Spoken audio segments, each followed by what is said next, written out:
Yo! What's up mga idol? Manihapon to mga idol. So, beans. Oh. Bulad. Pag ikaw nanugam na. Alam ka, nagkamakon good. Si Charo. Bulad talon kay what ay budget. Okay. Ito mga idol. Panihapon ba? College, I witnessed something creepy nung nag-immersion kami. Yes, creepy lang. Hindi totally scary na nakakita ako ng multo, tapos sinapak ko, tapos nilibing ko, tapos bumangon siya, tapos nagsagpak na naman kami, tapos... Saan na ba ako? Nalkalo kasi. Ayun nga, not totally scary, pero medyo creepy lang. And I think, magandang ikwento to ngayong Halloween. Late ka na. New Year na oh. Happy New Year! Anong late? Advance to ngayong taon na. So sa subject namin CWTS under LSTP noong first year college, meron silang ginaganap yearly na tinatawag nilang immersion kung saan required ang lahat ng estudyante mag-participate. Ano ba yung immersion? What? Ako na mag-explain. Para sa mga di nakakaalam, ang immersion ay isang community service. Ano ba? Wala akong tiwala sa mukha mo. Oh, ang sabi dito sa Google, immersion is a hands-on experience where students can participate their teamwork, leadership, and social responsibility through serving the community.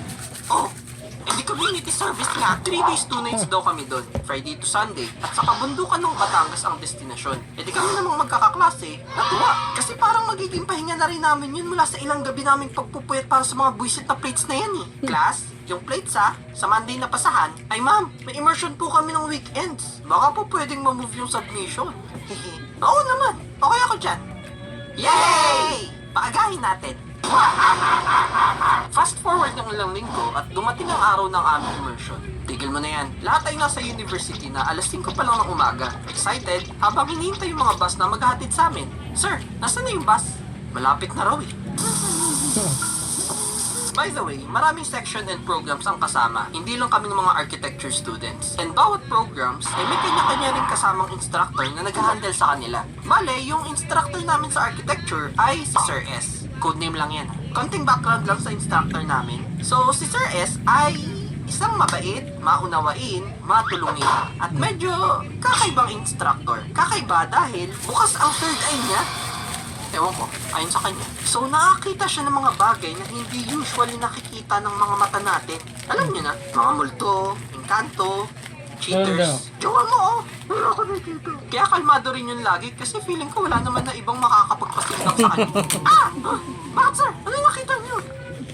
Hindi, nakalimutan ko sinain ko. Ano ba? Tsaka may multo rin sa likod niya.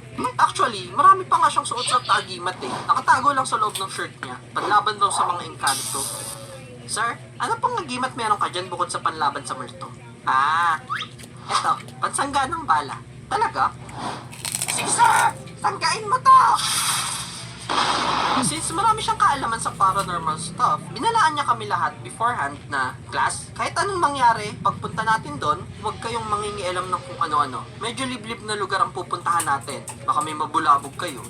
Eh paano po pag... Bawal nga eh! Bawal. E di ako, as someone na di paniwalain sa multo pero matatakutin ay sinunod na lang ang payo niya kasi wala namang mawawala sa akin eh. Maniniwala ka o hindi? Bayan! Sige na nga! Maya-maya ay dumating na rin ang bus